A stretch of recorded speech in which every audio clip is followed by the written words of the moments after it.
Jelgava ir izmainījusies, atzimusi tās galvenā iela, pilnībā mainījies Čakstes bulvāris un jau iemīļots jaunais Mītavas tilts. Turistam noteikti ir ko redzēt gan pilī, gan pils pļavās, gan baznīcas tornī, gan muzejos, un visu jau nemaz nenosaukt, bet 3. maijā turisma sezonas atklāšanas dienā Jelgavas reģionālais turisma centrs palīdzēja ieskatīties iespējās gan Jelgavā, gan Jelgavas un Ozolnieku novados. Turisma sezonas atklāšanas pasākums sākās ar strūklaku modināšanu.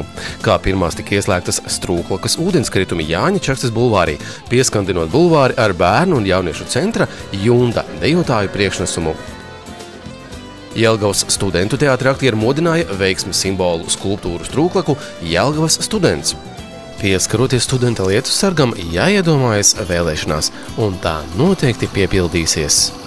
Noslēgumā Jelgavas Svētās Trīsvienības baznīcas torņa pagalms ļāvās pavasara atmodai ieslēdzot skulptūru strūklaku Trīsvienība.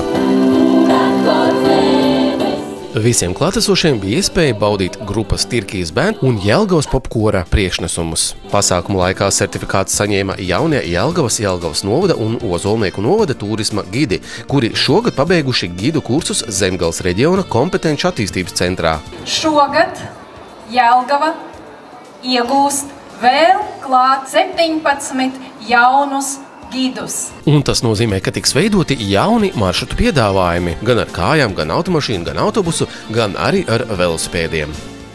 Mēs aicinām visus ļoti aktīvi šogad braukt ar velosipēdiem, jo pagājušā gada nogalē ir izstrādāti 10 velo maršruti, gan Jelgavas pilsētā, gan Jelgavas novadā un Ozolnieku novadā. Lūdzu, testēsim, skatīsimies, kā mums patīk šie izstrādātie maršruti. Pavisam jauns turisma produkts tiks piedāvāts Lielupes ūdeņos. Un šis jaunums ir zemgaļu vikingu Lielaiva nameisis. Uz konkrētiem reisiem pieteikties varēs no 1. jūlija. Ar 3. maiju 7 Jelgavas un apkārtnes ēdināšanas uzņēmumos ir aizsaukusies gardēžu akcija Atklāj pašmāju garšas noslēpumus.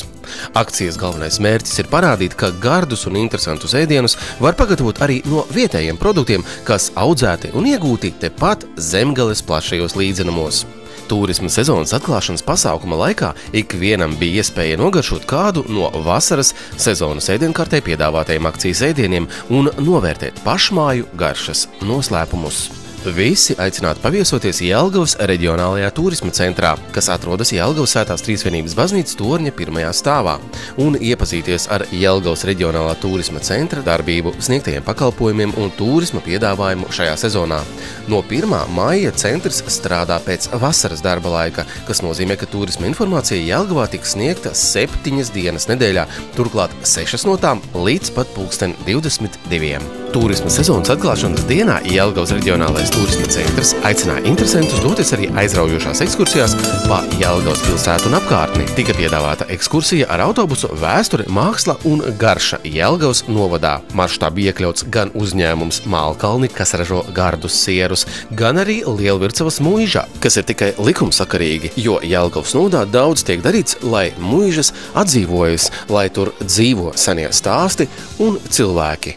Cienījamā sabiedrība, man ir patiesi liels gods uzņemt jūs tik kuplā skaitā mūsu Lielvircavas muižā šodien.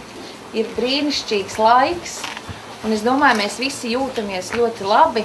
Lielvircavas muižā pēc remonta ir atjaunotas senā interjera detaļas un izveidota izstāžu zāle. Izstāžu zālē bija apskatāmas unikālas Vairas Vīķes Freibergas dēla Kārļa Freiberga veidotās fotogrāfijas. Jauka satikt tik daudz cilvēku šodien. Es ar savu sievu Lindu mēs dzīvojam šajā novadā aptuveni 5 gadus.